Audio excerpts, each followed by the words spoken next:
Thank you very much, and welcome back to the final part of this morning's Right Stuff. I'm joined once again by leading nutritionist Azmina Govindji, and today she's going to be giving us the truth about diets. In the end, it's just about calories. Take in fewer calories than you use up in activity and you lose weight. I've come to Hornchurch in Essex to meet the Hart family. They contacted us earlier this year in desperate need for some help. They're concerned that if they continue to eat takeaway after takeaway, their health could be seriously at risk. So let's go and meet them.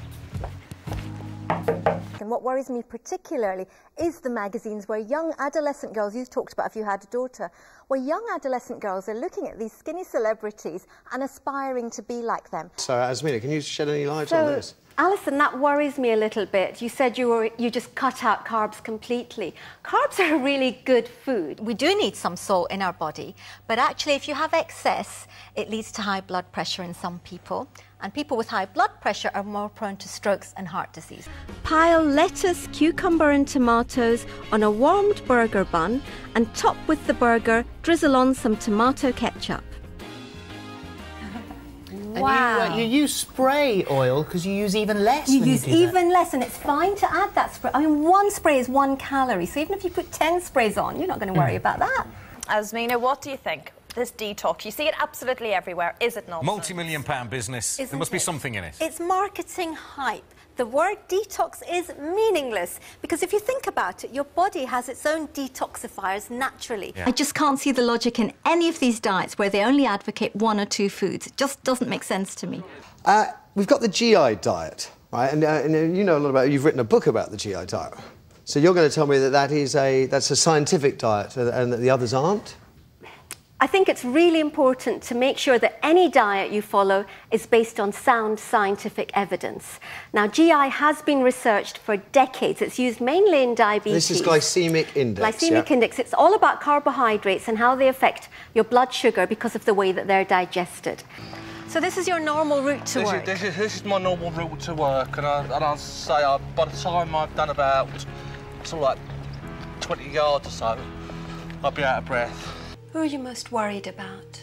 My children, because I'm setting down a life pattern of bad habits. What's important for me is your long-term health. So it's great to have goals like a holiday or a wedding.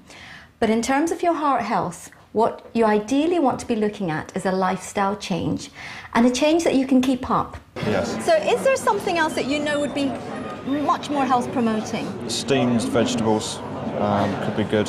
Ideally choose breakfasts that are going to fill you up. Those that are richer in fibre tend to be more filling. So here we've got delicious and colourful vegetables and pizza bases. Now normally you might think pizza, you know, unhealthy food.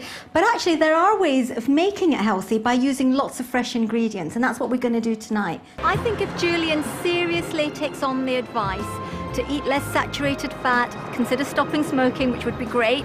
If he can do those things, he could significantly reduce his blood cholesterol and therefore reduce his risks of developing heart disease. Azmina's given me some really, really good advice. I could take that on board and fill my cupboards with healthy food and live a healthier lifestyle. I think Becky will lose weight, and the best news is I think she's going to lose it slowly and steadily.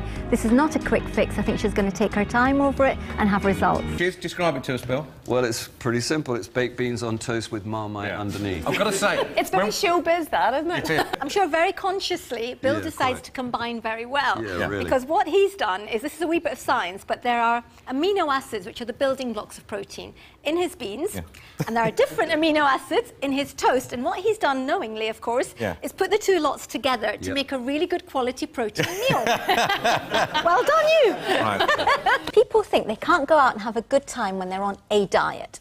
And my philosophy is you can watch your weight and still have a life. Good morning, Matthew. Let me hand you over to Azmina. She clearly is the expert. I am not. What's your question, please? Think about the motivation of it, because I think we get so sucked into just food. And actually, this is all about a lifestyle change that needs to come from a much deeper place within you. Can I ask you just some personal stuff so I know what you use? Do you drink milk?